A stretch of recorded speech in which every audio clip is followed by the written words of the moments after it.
about this one yet. Tell you about a cell extraction.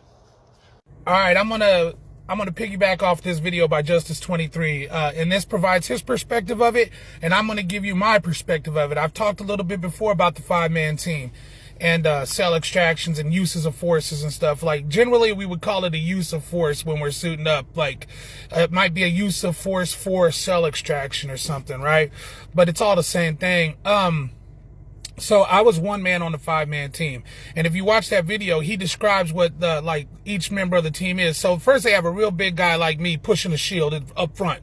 I'm right there with the shield at the cell door. And then behind me is two-man.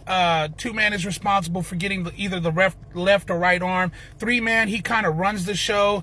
He has the handcuffs. He's also responsible for another arm, and then you have 4 and 5-man, which each get a leg and restrain the legs. And then, you know, he says he uses the term hog tie. I'm not going to dispute that term. We'd probably call it that, and we'll carry him out the cell, put him on a gurney, wheel him to the infirmary if that's what it has to be. And he also describes like getting, they called us Ninja Turtles, but we kind of called them Taliban, right? Because a lot of those guys, they would get all wrapped up in sheets and blankets so that gas didn't get on their body. And they, you know, the way that they would wrap their head up and stuff, so sometimes kind of look like the Taliban. And,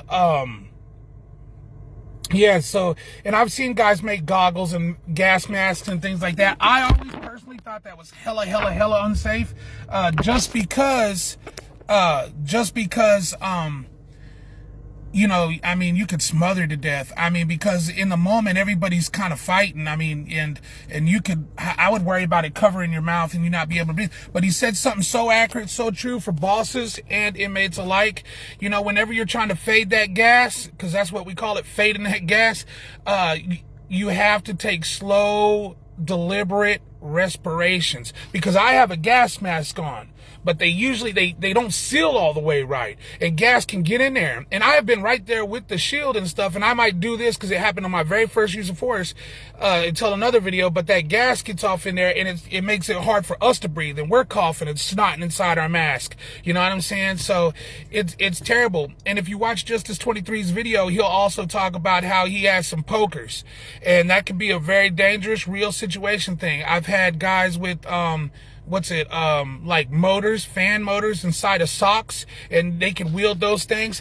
9 times out of 10 though, it doesn't ever really go to the point of where you have to run off into the cell, because most guys, it's like a protest essentially. They're pissed off about something, and goddamn me, you're gonna hear my grievance right now. We're not gonna wait for rank and paperwork and all this. You're gonna feel my pain right now. And that's how I kind of felt like what they were doing. And I felt like a lot of guys that wanted us to run in there and restrain them, and it was a dogfight, you know what I'm saying? Because he tells you they have knives in there and they are trying to stab you, and that's serious stuff. Don't take that. It's kind of tongue-in-cheek when he's saying it, but the fact of the matter is that's my life, right? I got a shell, I got a thing, but you know what? That thrust vest, I'm a big guy. That vest that stab-proof Ninja Turtle vest we're wearing covers me from here. My neck is all exposed, and it stops like right about here. You know what I'm saying? So like all my guts and everything, my stomach is all exposed, and the back of your legs are exposed. They could stab you in the armpit. You could bleed out. So it's not anything to take lightly, and you could absolutely die from getting poked to death with like a typewriter rod or something.